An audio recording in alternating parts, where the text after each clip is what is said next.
आचार्य श्री आदि सागर जी महाराज की, आचार्य महावीर कीर्ति महाराज की, आचार्य विमल सागर जी महाराज की, तपस्वी सम्राट गुरुदेव आचार्य श्री सन्मति सागर जी महाराज की, आचार्य भगवान श्री सुरेंद्र सागर जी महाराज की, समस्त आचार्य संघ की। जहां षड द्रव्य रहते हैं उसे लोग कहते हैं, और जिसके जीवन में हो धर्म ध्यान की लहर उसे अशोक कहते हैं। अशोक जी का परिवार या उन्होंने, जिसे हम चतुर्मास का सारथी कहते हैं, ऐसा मुख्य मंगल महाकलश प्राप्त किया। समाज के वरिष्ठ जनों के साथ साथ युवा वर्ग ने भी अपने हिसाब से, अपनी शक्ति से, भक्ति से श्रमण संस्कृति सेवा संघ और सेवा समिति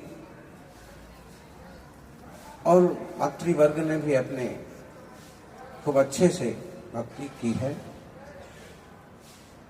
देखिए, धन बहुत लोगों के पास होता है, लेकिन धन का सदुपयोग सबका नहीं हो पाता है। जो पुण्य से कमाता है उसका पैसा पुण्य की तरफ जाता है, और जिसका पाप से आता है उसका पैसा पाप में ही जाता है। बेईमानी से कमाया गया धन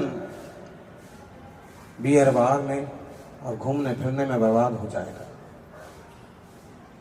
और किसी पुण्य से, किसी सद्भाव से कमाया गया, मेहनत से कमाया गया धन कहीं ना कहीं तीर्थ पर लेके जाएगा, मुनिराजों की सेवा करवाएगा।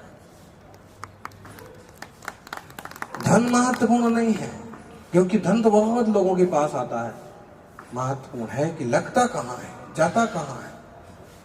पुण्य के अर्जन में जा रहा है आपका धन, और समय की पाप के सर्जन में जाना है। धर्म की साधना में लगाइए। यह एक जीवन हमारा भाव बढ़ाने के लिए नहीं, भाव मिटाने के काम आना चाहिए। शाश्वत कोई रहने वाला नहीं है शरीर में। दिगंबर मुनियों की मुद्रा उपदेश देती है कि कुछ भी शाश्वत नहीं है। तन भी तुम्हारा नहीं है, और इसलिए तन की सेवा करने की बजाय तन से साधना करते हैं। तन को सजाने की बजाय तन को साधना में झोंक देते हैं। आप भी अपने तन का सदुपयोग करें। छोटे मोटे व्रत संयम जो भी बने जरूर करिए। सर्वार्थ सागर जी के लिए कह रहे थे अभी कि इन्होंने महाव्रत स्वीकार किए। जीव का कोई पुण्य होगा कि यहां तक पहुंच गए, नहीं तो दिल्ली तो एक तरह की भोग भूमि है। छोटे छोटे नियम लेने के लिए भी बड़े बड़े लोग घबरा जाते हैं। फिर भी काफी उत्साह आप लोगों ने दिखाया, और खूब बहुत संयम नहीं ले पाए, लेकिन संयम धारियों की साधना का पूरा पुण्य कमाए। और 2 प्रतिमाधारी और भी है श्रावक। फिर जितना बने, एक ध्यान रखिए कि मद्य मांस मधु शराब का और मांस का त्याग तो प्रत्येक इंसान का होना चाहिए। सात्विक जीवन के लिए, सहज जीवन के लिए बहुत जरूरी है।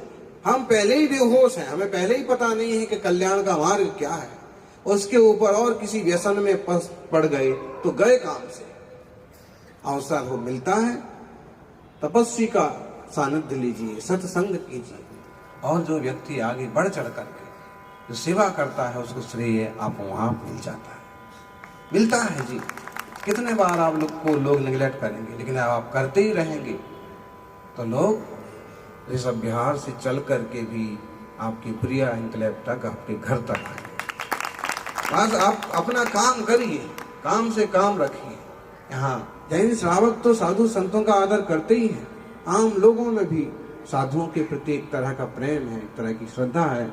निश्चित रूप से उनका यह संत प्रेम उनको भी कभी न कभी संत चरणों में लेके जाएगा, उनके जीवन को संत के गुणों से विभूषित करेगा। सभी का मंगल हो, और सभी धर्म ध्यान के क्षेत्र में थोड़ा बढ़े। देखिए, बड़े लोगों का अनुसरण करते हैं बच्चे। आगे की पीढ़ी अगर चाहते हैं कि ठीक रास्ते चलती रहे, तो आपको भी हिम्मत करके, कोशिश करके, कठोरता से सही कदम रखना होगा, सही रास्ते चलते रहना होगा। आपके संयम को, आपकी साधना को, आपकी शांति को, आपकी निर्मलता को देख करके आगे की पीढ़ी भी सीखेगी। दादाजी ऐसे हैं, पापा ऐसे हैं, हमें भी थोड़ा थोड़ा ऐसा रहना चाहिए। आपका जीवन संदेश बने। हम केवल जीभ से ना बोलें, जीवन से बोलें। जिसका जीवन बोलता है, एक दिन उसका नाम सारा संसार बोलता है। सभी का मंगल हो। और अहिंसा रथ भी यहाँ आया है। हाँ, चलित जिनालय, जो लोग कभी मंदिर ना जा पाए, भगवान के द्वार पर जा रहे हैं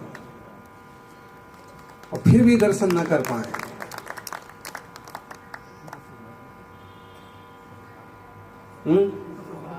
क्या बोलेंगे? ध्यान रखिए, जिस टाइप की मुद्रा आप देखते हैं वैसे विचार होते हैं। अगर आप शांत वीतराग मुद्रा के दर्शन करते हैं तो जीवन में एक तरह की शांति आती है। इसलिए वो आदर्श है। हमें शांत वीतरागी जिनेश्वर के दर्शन जरूर करना चाहिए ताकि हमारे जीवन में भी शांति आए। जय बोलिए 24 तीर्थंकर भगवान की जय।